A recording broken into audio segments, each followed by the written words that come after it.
You are listening to Beyond the Verse, a Star Citizen podcast. A show dedicated to Cloud Imperium games, Star Citizen, and Squadron 42. Whether you fight, explore, unite, and or trade, we bring you news, updates, interviews, reviews, and analysis. So sit back, relax, grab yourself a pour of Radagast, and join us as we go Beyond the Verse. Launch sequence activated.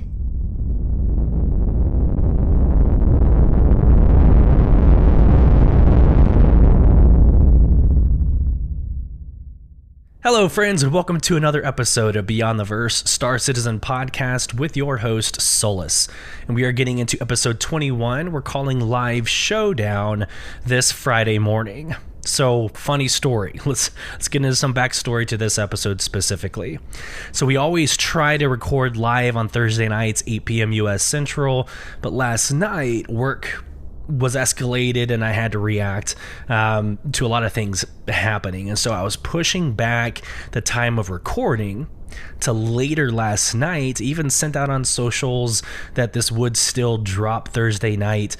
And then I actually started recording and I got this like tickle in my lungs, not throat, lungs. So every like couple minutes I'd break down and start coughing. So I lied like twice last night. We didn't go live, and we didn't drop the episode last night, but here we are Friday morning. Hopefully third time is the charm, and let's see what happens. I might be going on mute a couple of times to block out some of the nastiness that is coming up from my tickle in my lungs. So, podcasting is fun for that purpose, for that reason. On today's episode, we are mainly focusing on the live showdown. That's phase 2 of the ship showdown. There's a lot to discuss, a lot of what excites me and how I'm looking at the metrics and how CIG is running this event. But we will also be going into the roadmap roundup as Windows updates are coming across.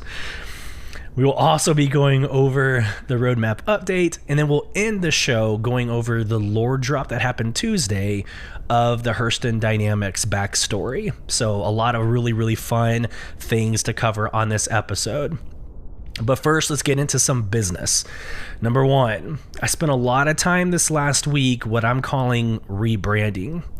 We're still Beyond the Verse, Star Citizen podcast. We're still staying with Star Citizen, like none of that is changing, but all of our socials are now /BTV_cast.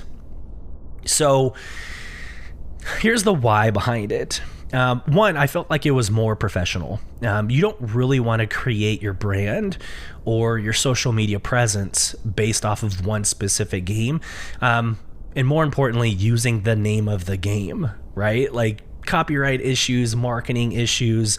We're not endorsed by Star Citizen. Heck, their socials don't even follow us. So I wanted to make sure that I was doing the right thing by creating that separation. But again, we are forever, at this point, forever covering all things Star Citizen. Now, we might branch out and cover Starfield, which drops in like 7 days, a week from today, for those with the pre-order benefits. But I want to be very clear that we haven't changed our mission. We haven't changed our scope in what we're doing. But the socials have changed, /BTV_cast. Last, we are in the process of creating our website. And again, the website's not going to be anything grandiose or sexy. It's literally going to be a landing page for all things Beyond the Verse. So links, narrative, some sort of like compilation of timeline that is interesting in the lore perspective. We're going to be making a really awesome webpage. It's going to be www.beyondtheversehq.com. But I say this because our email address has already changed. It is contact@beyondtheversehq.com. So at the end of this podcast, you're not going to hear the outro that we normally do. I'll repeat kind of all this again because I'm in the middle of recording that. And my last point of business is that recording piece. We finally got, or we got our first ad placement for the month of September. If you listened to last episode, we were blessed to be invited to monetize on Spotify. And I kind of gave the why I was considering it. But we got our first ad placement in September. And I'm actually really happy. It's something that I definitely put my name and my brand behind. And it's Spotify for podcasters. It's what I've been using for the last 6 years. It was Anchor.fm, and Spotify had purchased Anchor.fm. So I'm a advocate for this first ad placement. So I'm going to record something. It's going to start on episode 22 for next week, right in the middle of the launch of Starfield. So that's going to be super exciting. For this week in Beyond the Verse Star Citizen podcast, let's go to This Week in Star Citizen. Sharing my screen for those of you on YouTube. So I'm just going to read it directly from Frasier. Happy Monday, everyone.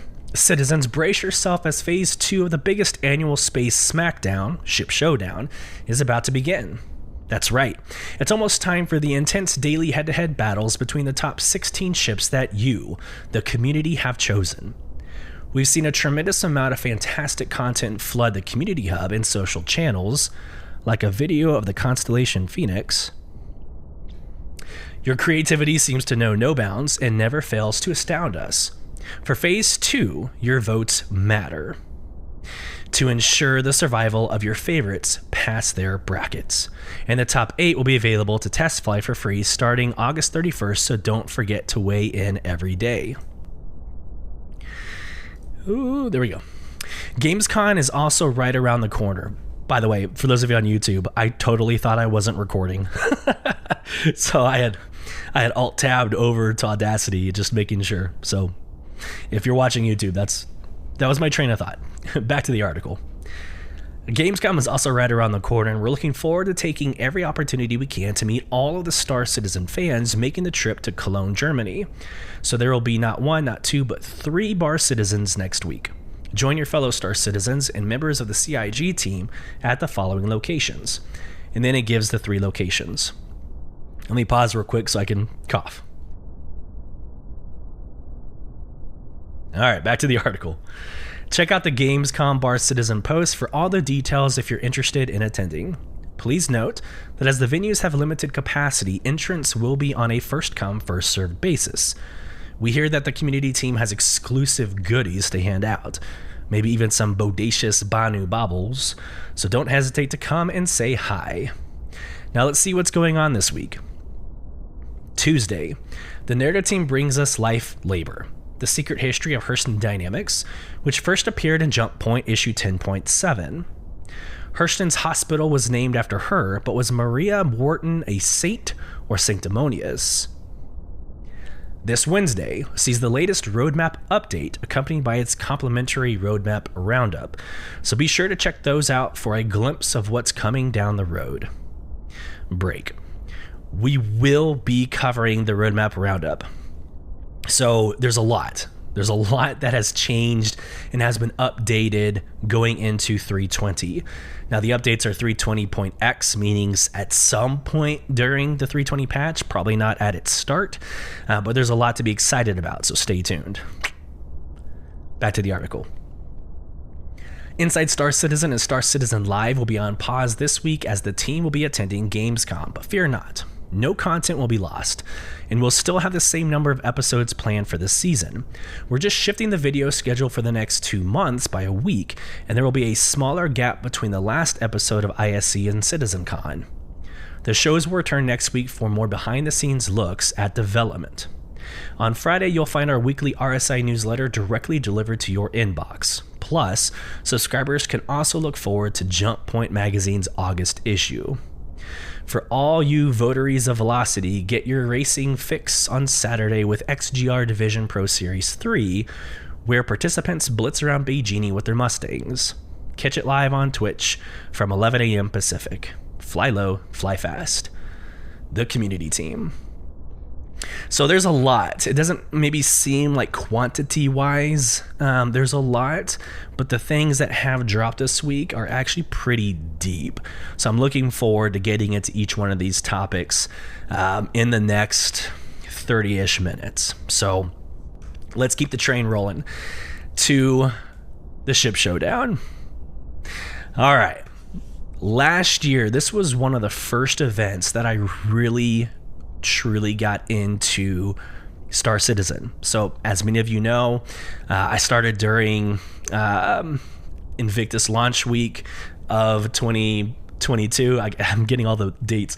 2022, so what, 2952? I got started during Invictus launch week. I was kind of overwhelmed by the amazingness that was that production. But the first thing I really started creating content for was the Ship Showdown. And you're about to see inside of my beautiful mind spreadsheet here in the next couple of seconds. But I had a lot of fun analyzing the different ships and how they went up against each other and how the fan base increased and decreased their votes match over match and round over round. So we're going to get into some of that nerdum here in a second. But first, let's go ahead and read real quick what is the live showdown, what is phase 2 of the Ship Showdown, and we'll go from there. Let me take a second to clear my throat. All right. The power of like the cough mic mute button that's on my Go XLR. I use it a lot. So here we go. I'm going to screen share for those of you on YouTube. Ship Showdown, live showdown, August 23rd to September 6th. Heroes rise, Titans fall. This is the path to ultimate victory. It has begun.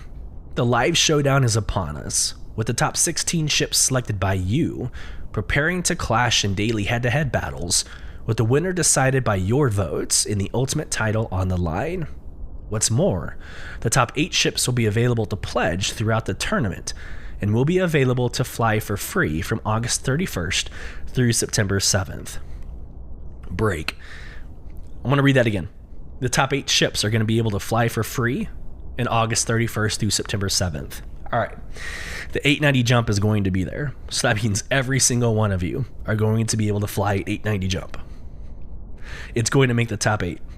So whether it's me coordinating it or another person coordinating it, I think an entire server, 150 890 jumps, need to be flying around Stanton at some point during that week. So let's make it happen, in my opinion. Back to the article. Your vote counts. The final 4 ships will receive exclusive in-game trappings, while the ultimate winner will secure its place at this year's Model of Vehicular Perfection and go down in history as the 5th annual Ship Showdown champion, all thanks to you. What is that, like 2 of the 5 being the Carrack? It'll be really interesting what happens this year. The Carrack is back in it, but we have some contenders, which we'll cover here in the next couple of seconds. So if you're on the website, you're going to scroll down a little bit, and here's where you vote. You're going to see who I voted for on this round. Basically, it's telling you remaining time in the next 2.5 hours, you can vote for either the Scorpius or the Redeemer. I voted for the Redeemer. I'll explain my thoughts on TikTok and on YouTube Shorts, but I'm not going to get into it on this podcast. I will get into it on this podcast. Okay, so just quickly, this one was kind of hard for me. I love the Star Wars-esque design of the Scorpius. I love that it's a 2-seater, so me and somebody from the organization, Soul Provision, can fight together. The turret moves from the top front to the bottom back or after the ship. So it's this really awesome cosmetic, ship. The X-Wing, if you will, opens and closes, like the wings open and close. It's a really, really, really well done ship. But when you compare it to the Redeemer, really all I have to say is the Redeemer has a working fridge and it wins.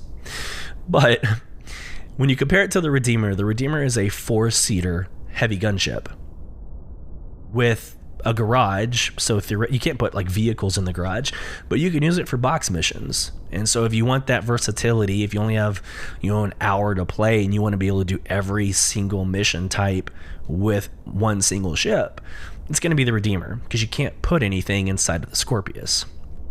So working fridge, a garage to put boxes, Redeemer wins in my opinion. So that's that. Yesterday, it was the Fury versus the Arrow. And that to me was a no-brainer. I think if you are actually flying both of those ships in combat or just for the sake of flying it, I think the Fury wins. It's very fun. It's really well done. It's a lot like the Scorpius and all the moving parts, right? But the Fury MX specifically has this beautiful design of like a shield. The shield retracts on like the visor, the front of the ship. The shield retracts and it's this very futuristic screen of cameras. It's really, really done, very well aesthetically pleasing ship. But the MX is incredible when it comes to firepower. The Fury is very mobile, but here is why I chose the Arrow. Until CIG can figure out or can come through with spawning ships within other ships and making that more streamlined, I'm not going to play with the Fury. I'm not. I can't imagine taking the Fury out, going from one bounty to another when you have to take 15 minutes to spawn it from another ship, right? To get into a ship, travel to a mining facility just to call the other ship. It's way too complicated. I'm going to pause to clear my throat.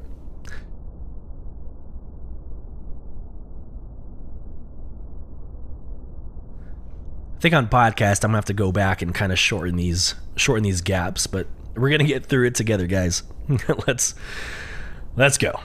But that's why I think the Arrow, for now, in the current build of Star Citizen, I think Arrow is the way to go. And you're going to find that so far I'm 2 for 2. So let's scroll down and let's actually take a look at the tournament bracket. So here's round 1. We talked about the Fury and the Arrow winning, going on to round 2. The Scorpius and the Redeemer, I'm going to give you a sneak peek of my spreadsheet real quick, but it looks like there are 19,000 votes that are in right now. 52% are going towards the Redeemer.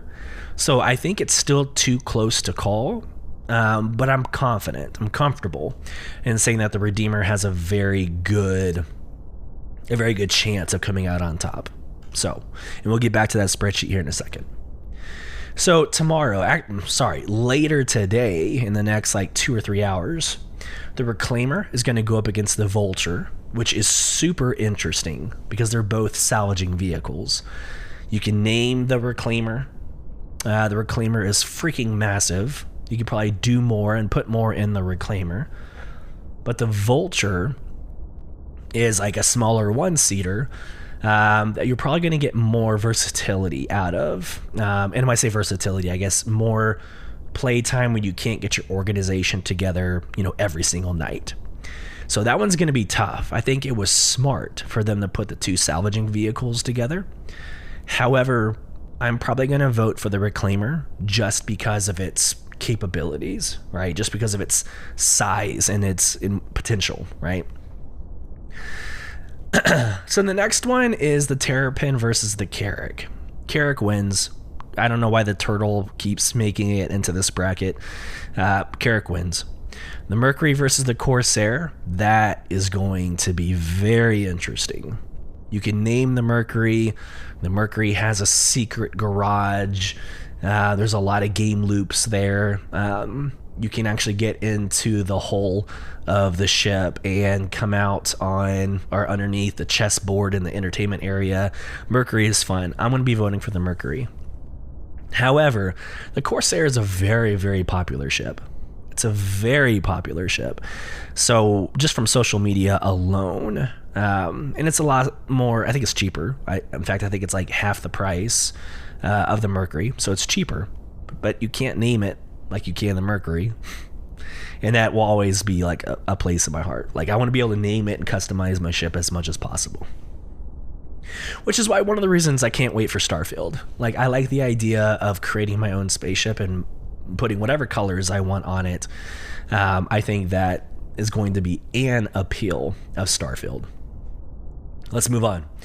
The constellation Andromeda versus the Cutlass Black. So this is an interesting call out. I want to take a step back, and I want to look at the ships as like a chassis. I would rather us be talking about the constellation period versus the Cutlass period than specifically the Andromeda versus the Black. And I say that because like I would put the Cutlass Red above the Cutlass Black because it has medical bays. It can do all the things the Black can, right? But the Red has medical bays, and I use that personally as a dropship. The constellation Andromeda, actually I've never flown the Andromeda, but I would also argue that the Taurus, I've heard more from social media about the Taurus, and then you're kind of discounting the Aquila and my personal favorite, the Phoenix. So I just think you call it flat out the constellation. You leave it as the chassis, and you can call anything else. You can go specifics, I think, like later, or maybe in the paint scheme. The paint scheme can be applied to the whole chassis, and it doesn't really matter what the Andromeda is. Because here's the problem. If the paint scheme is for the chassis and can be applied to every single constellation, you're hurting the constellation's chances by saying specifically the Andromeda. Because I personally could care less about the Andromeda, right? But I want something for the Phoenix. So if I'm going into this conversation assuming the constellation Phoenix versus the Cutlass, series, I'm choosing the constellation because it has the Phoenix. That's the rub, or that's where I'm struggling. Two more matchups: the 400i versus the 600i. Now this one is interesting. They're both Origin. They're both part of the I series, which all of Origin basically is, but you have the 400i, which is the space duck, or space yacht. It looks like a duck's head. I love it for all of its, for what it is. It's very hard to park on uneven terrain because of the way it's laid out. But you have the 400i, then you have the 600i, which I think wins hands down. You can solo like very high risk bounties with this 600i and never even get shot once. You stay really far back. The moment you're able to land rounds down range, like you're causing damage before they even see you. So the 600i, and it's beautiful, and you can name it. The 600i wins, in my opinion. And then the last round is ridiculous. I don't even know why did they do this? Why did they do this? The Cutter versus the 890 jump. Of course the 890 jump wins. Of course it does. Why would you put those two against each other? If it were me, I would have put the 890 jump up against the Carrack in round one. Go ahead and get that crap sorted out now, and then put the Cutter against the Terrapin. I think a turtle versus a small starter ship is a lot more of a appealing conversation, and a Carrack versus the 890 jump is a lot more of an appealing conversation. But as it stands right now, they're not even going to face each other until the finals, right? Because look at it, right? The Carrack is in this top bracket. The 890 jump is in this bottom bracket. So if the 890 jump wins, and this is for YouTube, I'm showing the columns. If the 890 jump wins, second round, third round, fourth round, they go to the final, they're not going to see the Carrack until the final. So here's what I think. I think it's going to be the final four. Here's my opinion of the final four. Let me cough real quick. So I think the final four are going to be the 890 jump. I'm going to say the 890 jump, the Mercury, the Carrack. I don't know. I mean, there's nothing really else on the top of this list. Maybe the Redeemer. So let's do that. The 890 jump, the Mercury, the Carrack, and the Redeemer. I think those 4 are going to make it. Let's transition to my beautiful mind spreadsheet. I've talked a lot about this. I've talked a lot about this on socials. I've shared some screenshots. I think it's time we actually get into the breakdown. So here we go. This is last year. So last year, top left of the screen, that was 358 days from today. Right, so I have this beautiful automation that does everything for me. But 358 days later, we created this spreadsheet, and here's everything. I mean, it's literally all the information you ever want to know about anything. So we know that the Carrack won first place, Mercury was in second, the Pisces was in third, and the Scorpius was like kind of a shoe-in. So those are your top 4 of last year. You see the Redeemer? I think the Redeemer beats the Scorpius. And if the Redeemer beats the Scorpius, then there you go. That's your little switch up for this year. Carrack stays in, Mercury stays in, the 890 jump comes in as one of the top 4. But here are the total votes. So last year we had 400,799 votes. So let's just call it 401,000. So out of 401,000, the Carrack got, 15.74%. So the Carrack, barely beat the Mercury. But as you can see, the Carrack never matched with the Mercury. They never went head to head. So that's going to be an interesting bracket if it so happens. I don't think it can, the way it's laid out. But there you go. So 15.74% of last year's votes went to the Carrack, 15.51% went to the Mercury, and then the rest are kind of fodder. Here is the interesting call out from this year. Let's go to 2023. So in round 1, match 1, the Fury versus the Arrow, there was a total of 24,496 votes. Respectively, last year's round 1, match 1, Redeemer versus Gladius, 27,970. So that is a 12.42% decrease year over year. Does that matter? I don't know. Does that matter? If this was for Amazon and I was in a monthly business review or quarterly business review, I would deep dive this and I would explore the why, right? But I don't think it matters here.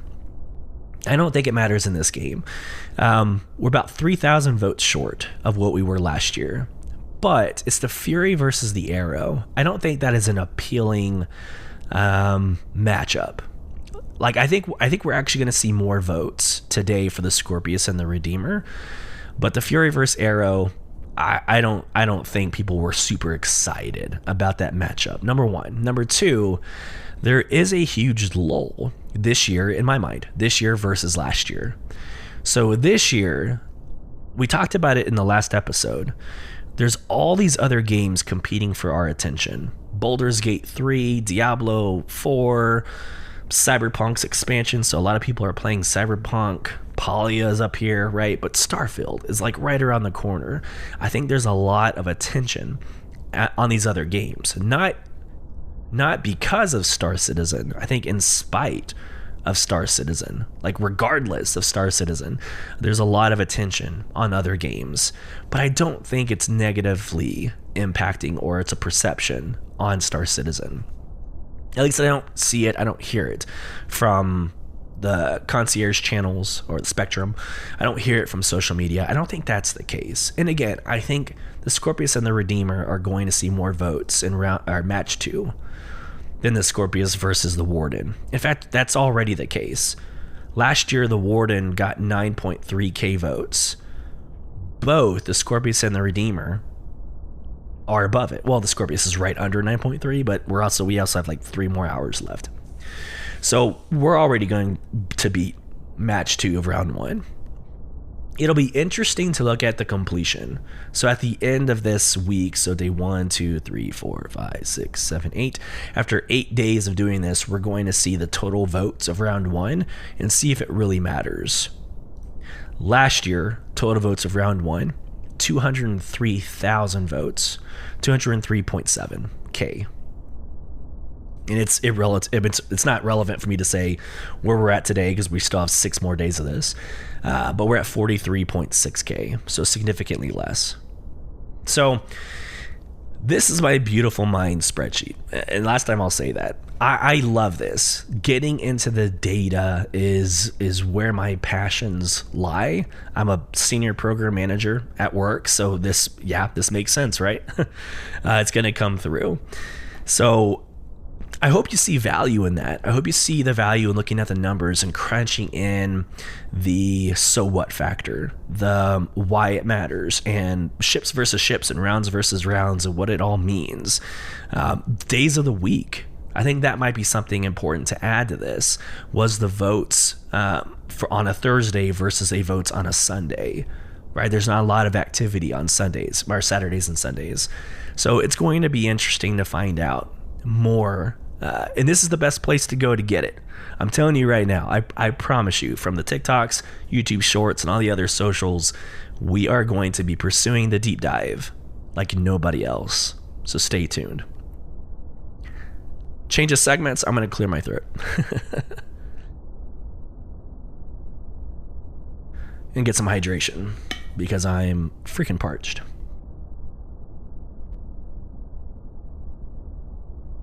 The joys of doing this live. Okay. So there you have it. I hope you saw value in the Ship Showdown analysis.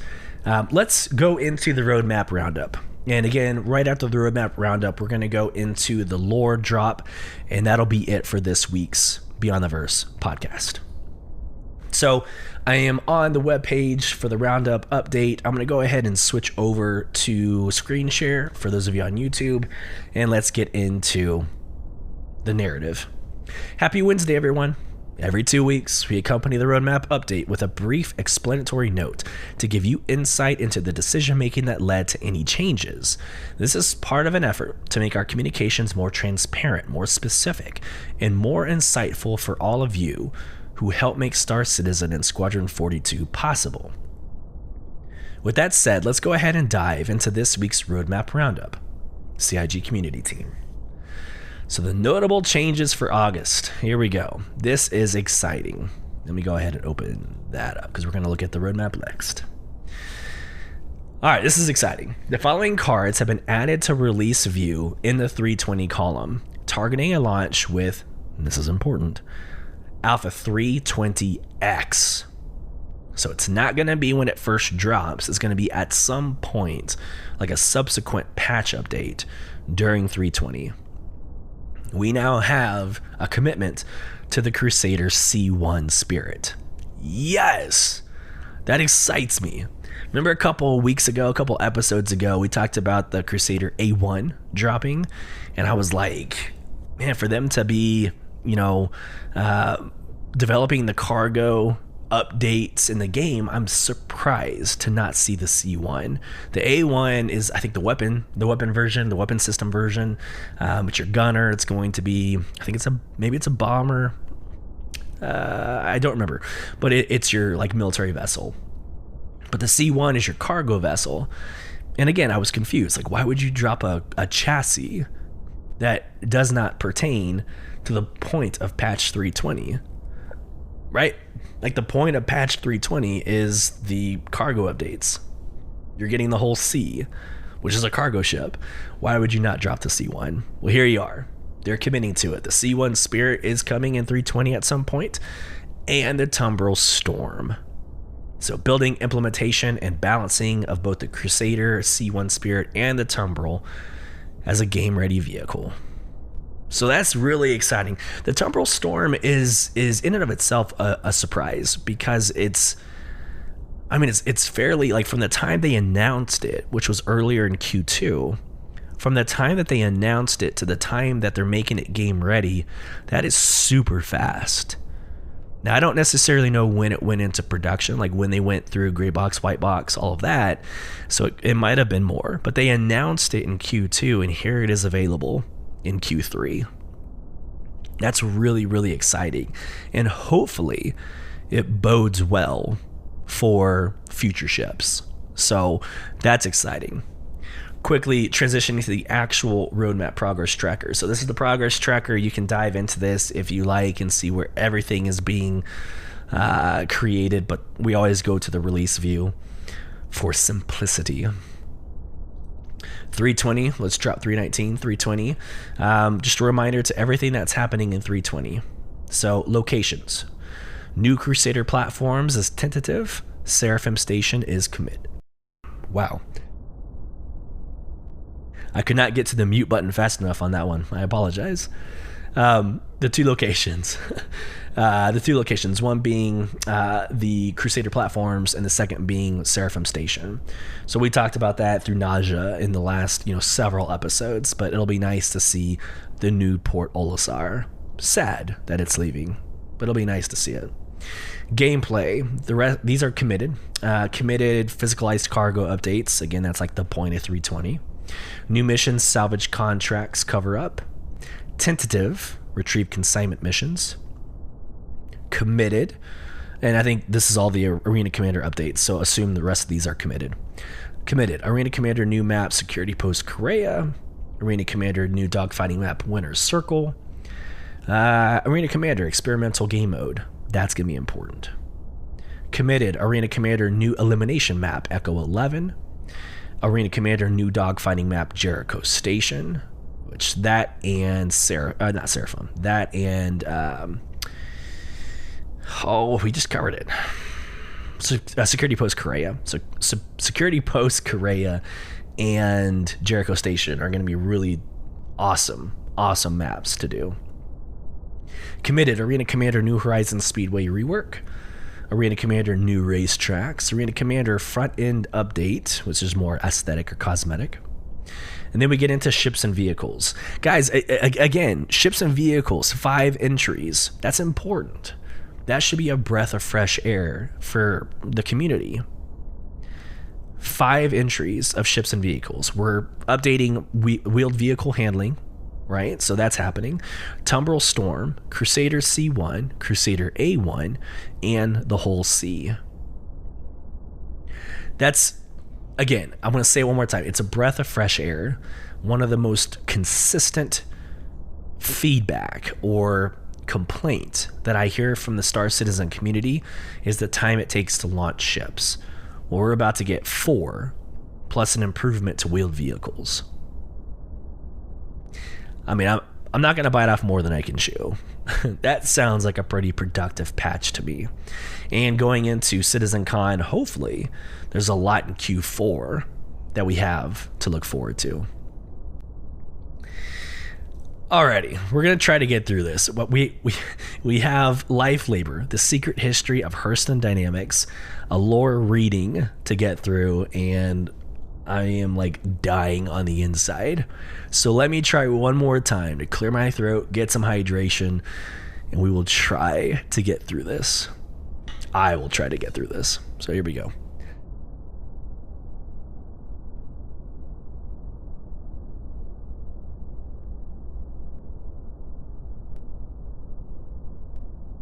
All right, let's do it.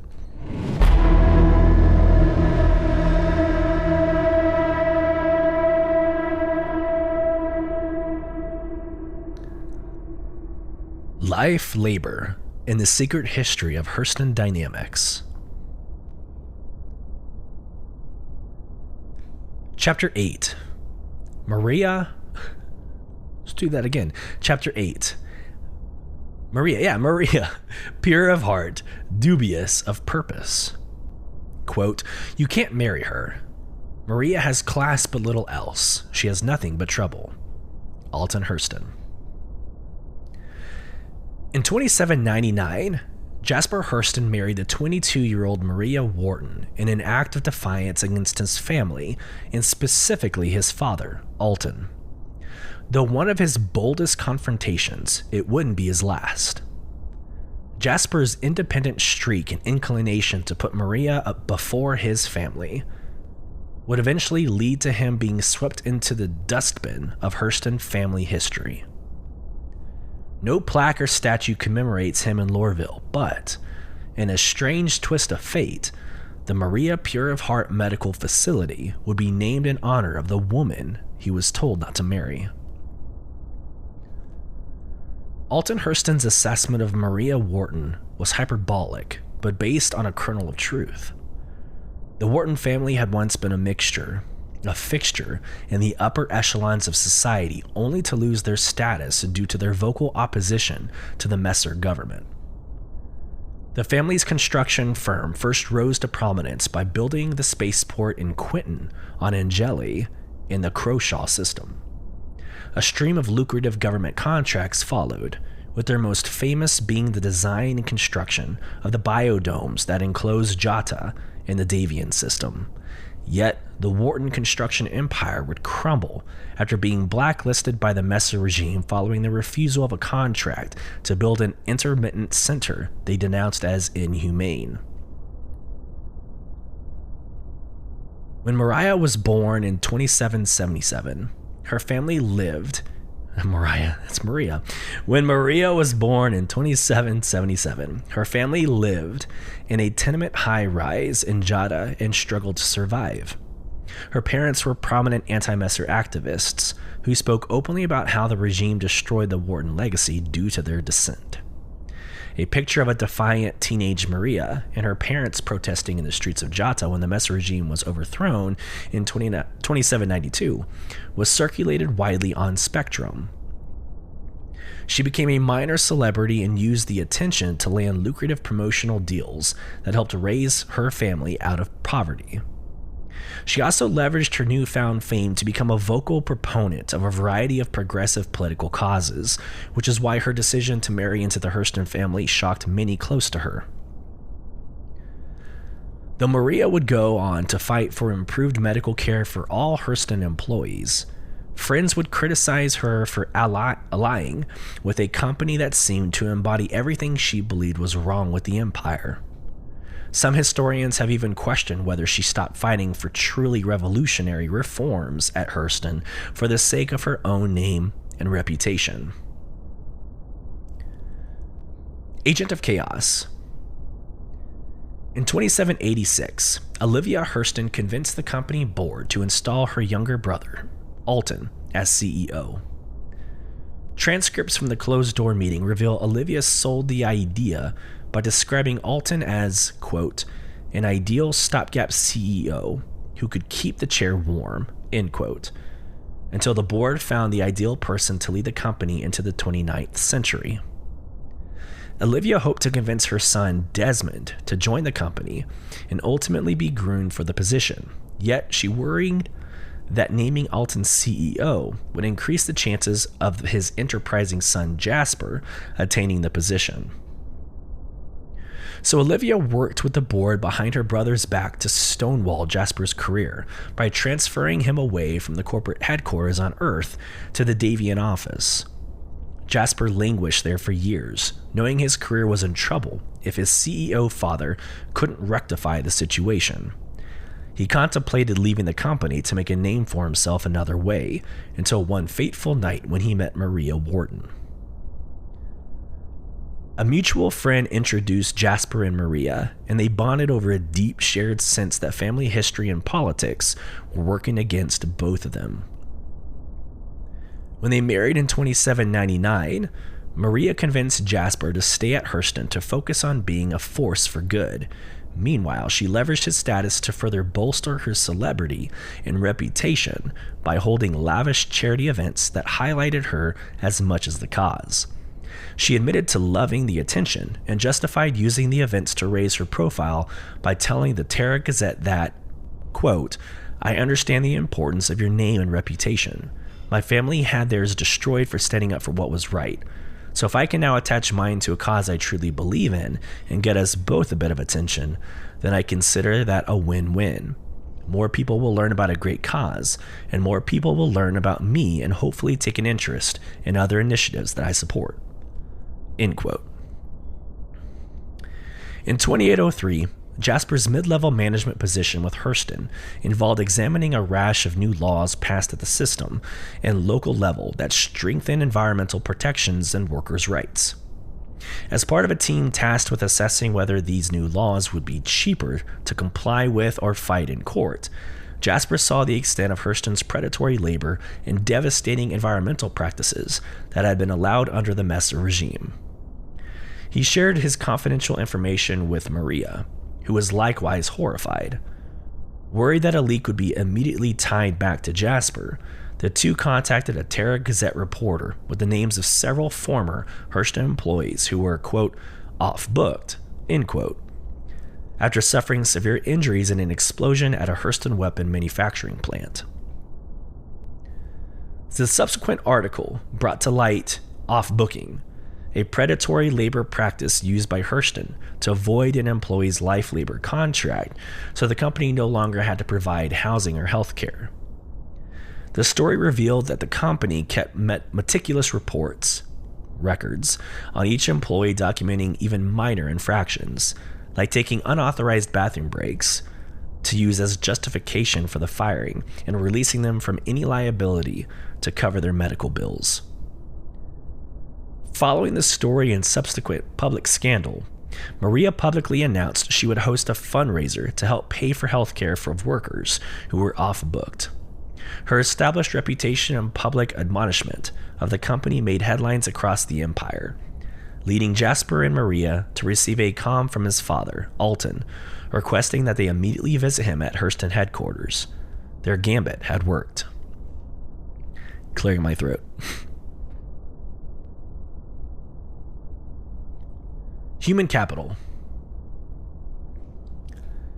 In the meeting, Maria agreed to stop publicly criticizing the company and cancel her event in exchange for two things. One, her working with the company to address the issue, and two, Jasper getting a transfer back to headquarters. Alton and the board agreed, knowing that partnering with Maria on the issue would be a public relations win. The couple relocated to Earth, and in 2804, Maria oversaw and implemented the largest expansion of Hurston's healthcare program, which the company successfully spun as a sign of its willingness to embrace the ethos of the new empire. Yet, Maria would privately admit that she compromised on several issues to get the deal done, and that didn't do enough to guarantee future coverage for those off-booked. Meanwhile, Jasper's standing with the company skyrocketed, though some influential family members represented that he achieved his status through public pressure applied by Maria. This faction opposed numerous manufacturing modernization initiatives spearheaded by Jasper, as well as Maria's attempts to further expand the company's healthcare policies. The couple pushed Alton to champion their agenda, but he stonewalled their efforts, clearly worried that submitting to their pressure would only get him ousted as CEO. By 2811, Maria was convinced that real change would only occur with Jasper as CEO, and that he could only reach that position the way Archibald Hurston did, through a ruthless corporate takeover. Jasper secretly met with family members who supported him and set out to convince a few he believed would be on the fence. Then one day, Alton called Jasper into his office and fired his son for plotting a coup against him and the family. Upon hearing the news, Maria stormed into Alton's office and demanded that Jasper get his job back. Exactly what happened next would become a point of contention within the family for years.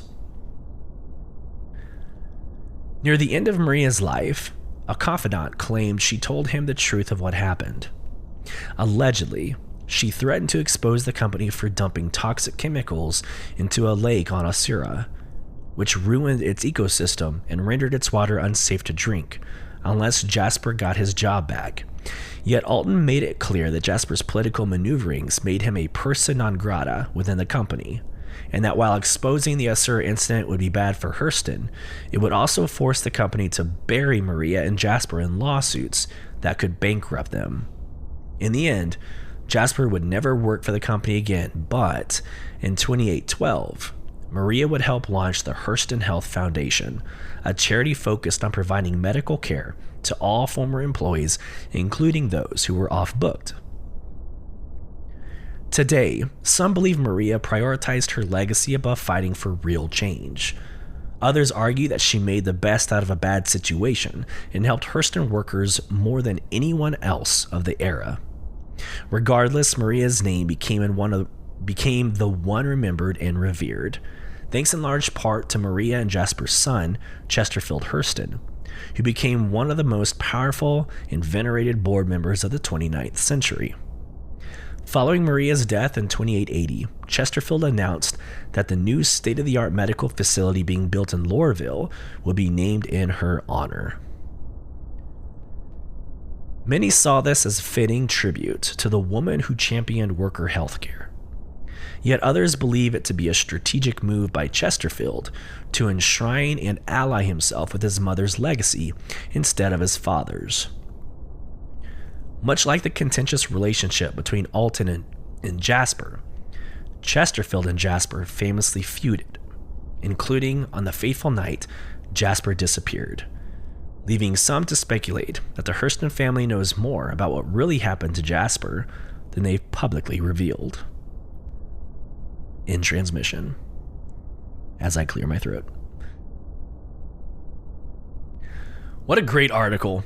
Yet another example of CIG and the narrative team having a great depth to their story.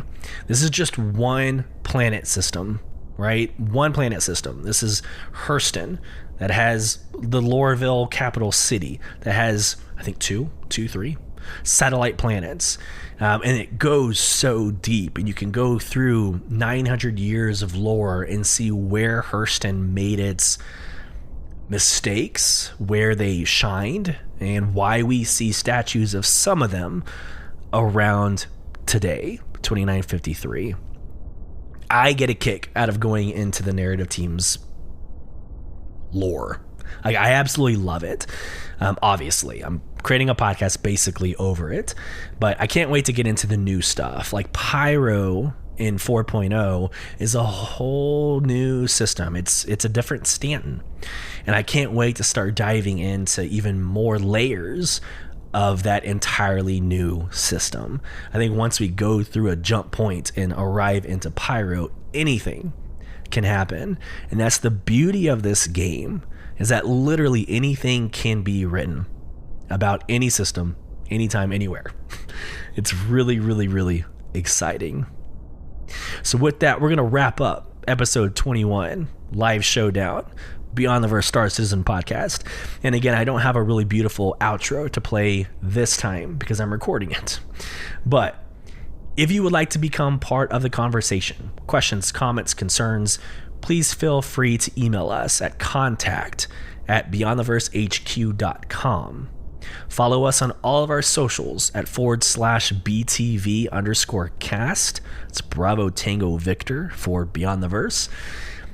And you can support our show by going to our Spotify profile page and giving whatever your heart desires to help us keep the flames lit. With that, I hope this finds everybody well. Until next week for episode 22, safe travels as you traverse within the verse.